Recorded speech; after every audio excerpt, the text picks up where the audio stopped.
I'm going to show you 5 positions from day 2 of the tournament. So basically, it was a two-day tournament with 6 rounds, and it was won by a Han, and there were a few good performances by several players. There are a few positions that caught attention, and I'm going to start with this position where Vaishnavi plays the winning move. As you can see, Samartha has played the opening a little bit, what do you say, passive, if you will, because you expect white to play f4. This knight actually jumped from e5. So before that happened, f4 should have come, but it didn't. If I show the opening really quickly, somewhere around here after knight e5, you expect white to play f4. And when knight moves, you castle and play bishop e3. Sorry, bishop e3 castles, and white has good space. But he's played a little passive, which is why he has reached this position. And here Vaishnavi finds the winning move. Can you find what you could play? Knight takes f2. Generally, you don't win by playing knight f2 because after rook takes bishop, so after rook takes bishop takes king takes, this is just equal technically, and it's good for white. So if you give up two of your minor pieces, and even if you get a pawn, it's still not worth it. Open would be better. But here there's a different point. So after knight f2, rook takes, Vaishnavi has knight takes e4. So she is getting the rook and the king is not able to take back. So basically she's winning an exchange here. If white wants to hold on, white has to play knight d4. Can you find how she can win now? She takes a rook, king takes, and now at the end we have queen f6 check. So you are still winning a piece.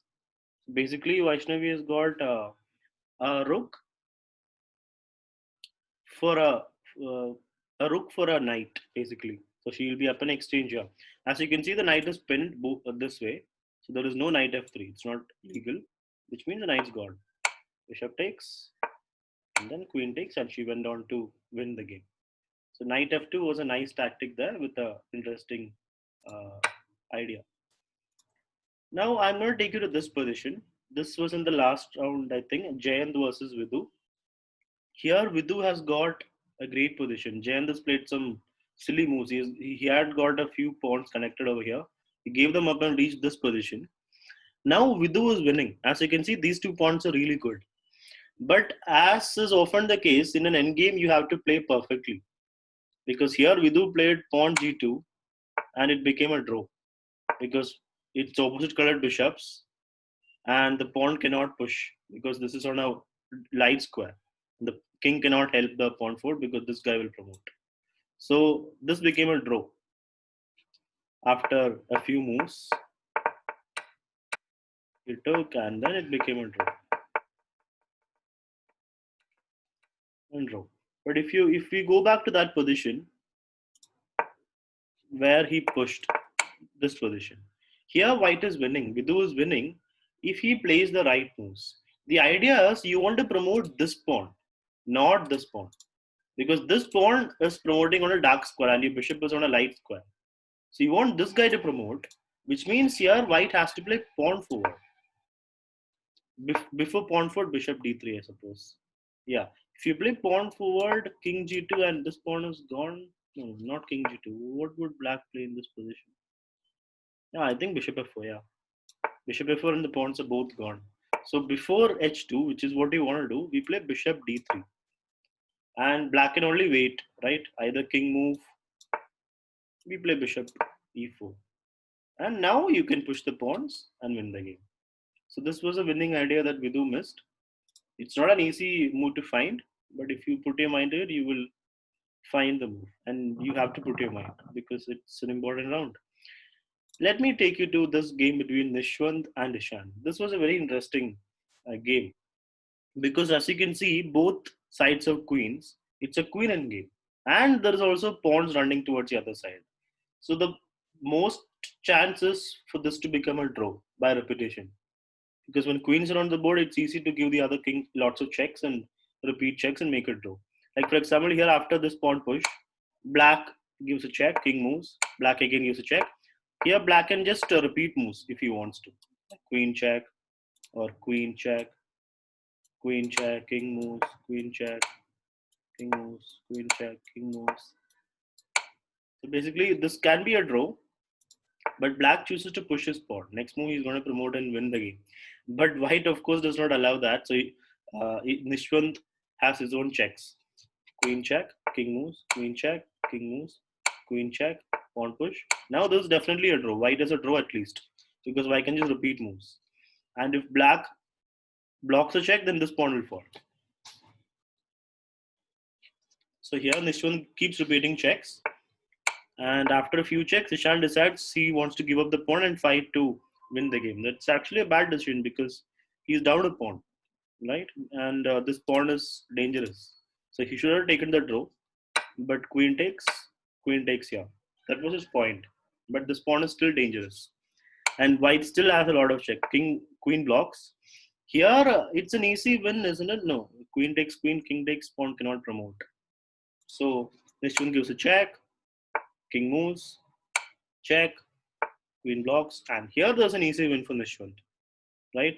Queen takes, king takes, and pawn push, easy win. He misses it. He plays queen takes pawn. King moves, queen check, king moves, queen check, check, and now the pawn pushes. But this allows black to do a perpetual check. Black can now give checks. King moves, check, and here black has a draw if he plays correctly. Here white blocks, but black still. Here could black have exchanged? No. So I guess here queen g2 was the correct move. Queen g2. What would have been the right move for black? Let's check. Queen e6 check. Oh, to take the pawn. All right. Okay. So queen check, queen blocks, queen check, blocks. And now he gets there. Now he gets this pawn. It's again equal. Two pawns was and queens. Basically. Queen check, king moves, check, king moves, check, queen blocks. Again the game has become a draw. I mean almost a draw, right? So this is like a game that is revolving around the balance. But let's see what happens at the end. Queen check. Now this is basically a forced, almost forced exchange of queens, right? Now it's actually forced because it's a check, and the check has been blocked by a check, which means the queens have to be forced off the board. And this endgame was actually equal. King moves, white takes this pawn, black is running towards the white pawns, but white is just in time to exchange off. Like in this position after king moves, white is just in time to reach the black pawn. King takes, king here, king moves, king here. And here after king takes, which was kind of forced because if you push also, there's no real point. What would white do? Yeah, white do this. Comes here, king here. Would have been a draw. So here black actually took the pawn, but that allows white to make an easy draw here. So Nishwant made two big mistakes in this game. One was a missed win, exchange and queen. This was a missed draw. Here, if you play king c4, it's a draw, right? But he plays king d2, and then black is able to promote his. Maybe he thought it was already a draw, and that's why he played king d2. But that's how it went. And now Ishan just gave checkmate with the queen in a few moves. So now another position I want to show you is this is a tactic that Samartha used. It's not a tactic that you often see because here white plays knight takes b5. This is something you see. The pawn is pinned, so white has taken a free pawn, right? But then black takes here, connecting the queen to the rook. So now black can take back. So in an interesting way, Samartha makes it equal. Now actually he gets some advantage because white has to take here or move the knight back. Moving the knight back would have been better, right? Maybe still it would have been good for black because kingside castling would not be as safe as before. Rook takes, now kingside castling is not possible. And now Samartha takes back. Exchange happens and he gets a position where he has a slight advantage because white king has no address. He is stuck in the middle of the board. And Samartha went on to win the game in an endgame. In my opinion, he should have won it in the middle game because he's got queen, his king is in the middle. but he decided to exchange queens and go to the endgame, and he won the game there. So this was an interesting tactic to make it equal. Last position is actually a checkmate. If you see here, Aditya is white and Siddharth is black. Siddharth is down by 2 pawns. So he tries to activate his king, which is a normal thing to do in a endgame, right? And now he plays king g4. I'm not exactly sure what this king is doing here because there is no weakness. All the pawns are still on the last rank.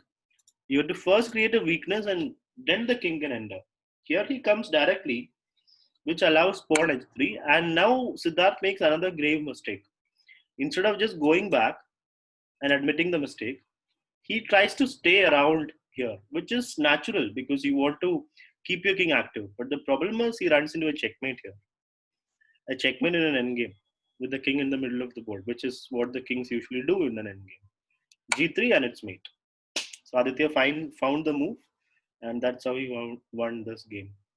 So let us end the highlights with this nice checkmate.